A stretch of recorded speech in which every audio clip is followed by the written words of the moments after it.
Hello, this is the LRH26C, which is a long reach hedge cutter with the 26cc Cobra engine, and this is how it arrives in this long cardboard box. So what I'm going to do is unpack it all, take it out, and then we can show you exactly how to put it together so you can start cutting your hedges.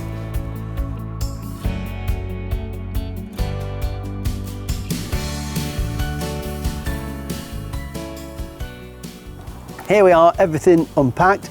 We've got the actual hedge cutter, which has got the articulating head here.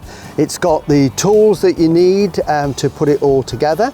It's got the fuel mixing bottle. This is a two-stroke engine, so it is petrol and oil mixture, and the ratio details are all in the manual, so do check that. It's got the handle that we need to fit.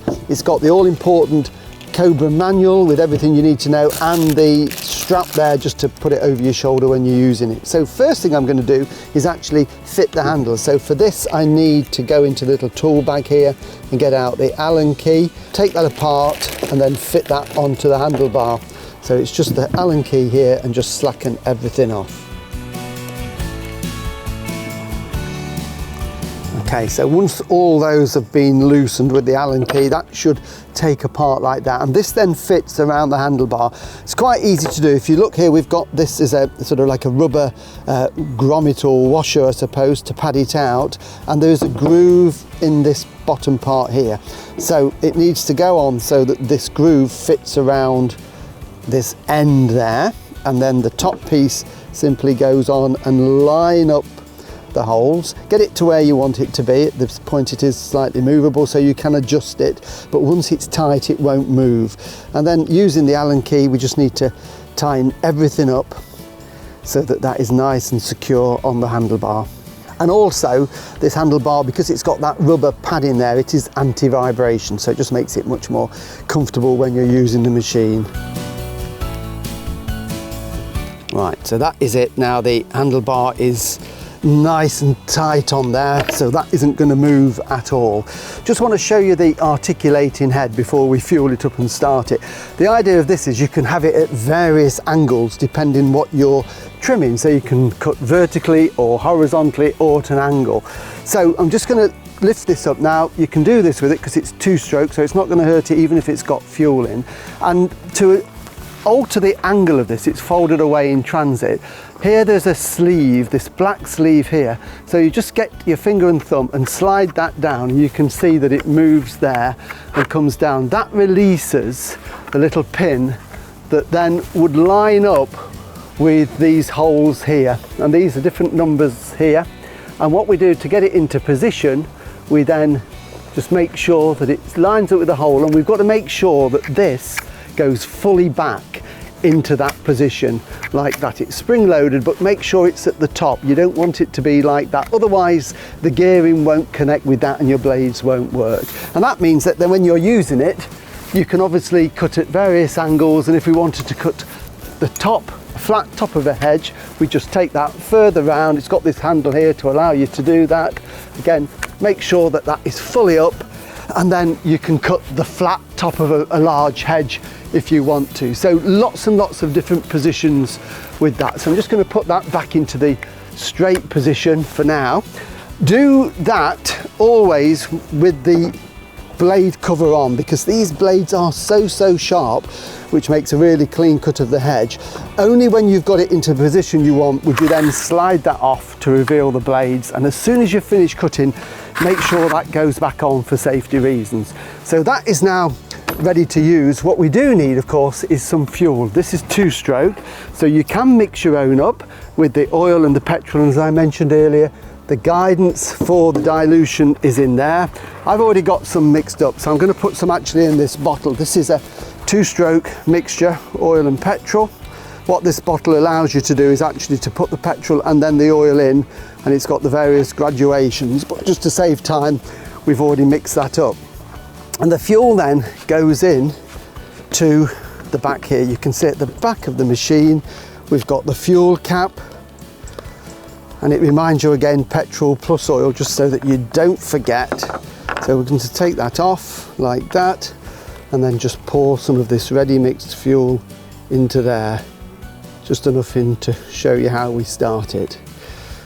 So there we go, that should be more than enough. Make sure that that stopper goes back in, and then the cap. And again, any petrol engine, always use fresh petrol. Don't use any old petrol, stale petrol. And petrol now, the modern petrols don't last as long, so you need to use them within about 30 days. So don't buy gallons and gallons at a time. Just buy, 5 litres or whatever you want a gallon, and use that before you buy more. Last thing to do before we do start it is to put on the strap. And this is very simple. Just unfolds like that. And then this will strap onto this here like that. So then we can open that up, and that makes a shoulder strap, so when we're using it we can slip that over our shoulder like that, and it just takes a little bit of the weight when we're using it. And this is fully adjustable as well, so make sure that it's comfortable for you. So starting procedure, I'll show you how to start it. Starting is very simple, but bear in mind this is a brand new machine that you've got, never been started except for the factory test, so it might take a little bit of pulling the first time you start it. But let's look at the controls on the handlebar. Again, we've got a nice anti-vibration soft grip there. This is the all-important stop and start. So to start the machine you have to pull it back, and it's designed so that when you're using it with your hand around the handlebar, you can put your thumb on there and stop it very quickly just by pushing it forward. So that's the safety device. So to start it we pull it back. This is the throttle trigger just here, and what we can do for starting is we can lock that into position so it frees up this hand, and you do that by just pulling in the trigger and pulling down the red button, and you can see that's locked now into a running position. And to release it, as soon as I touch the trigger, it releases everything there. So we can lock that into position there. So this is the pull start here, which we need to pull. We've got the choke, as we can see here, which is indicated. So again, in cold we need it into the closed position, we pull it up. When the engine is running, we gradually push it down until it's running smoothly.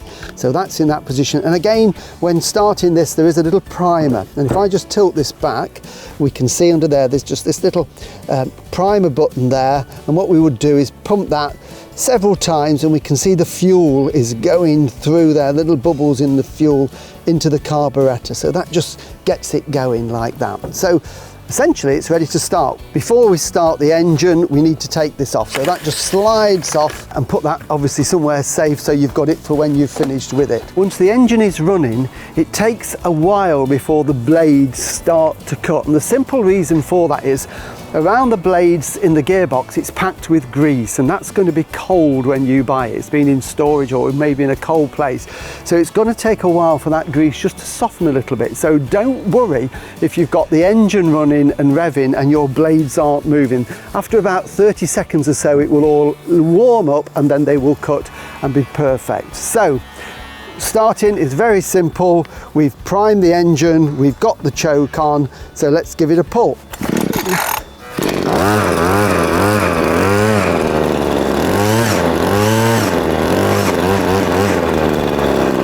You can rev the engine a little bit just to get it warm to start with. And then once the engine's warming up, it will now tick over perfectly okay, and you're ready for use. So there we go, that is your long reach hedge cutter all set up and ready for action. You'll make a marvellous job of cutting your hedges, and remember, everything that you need to know about safety, the engine and how to use it is in the manual, so do refer to that. Remember to register your Cobra online at www.cobragarden.co.uk, and always have your Cobra serviced regularly. Check the website for your nearest dealer.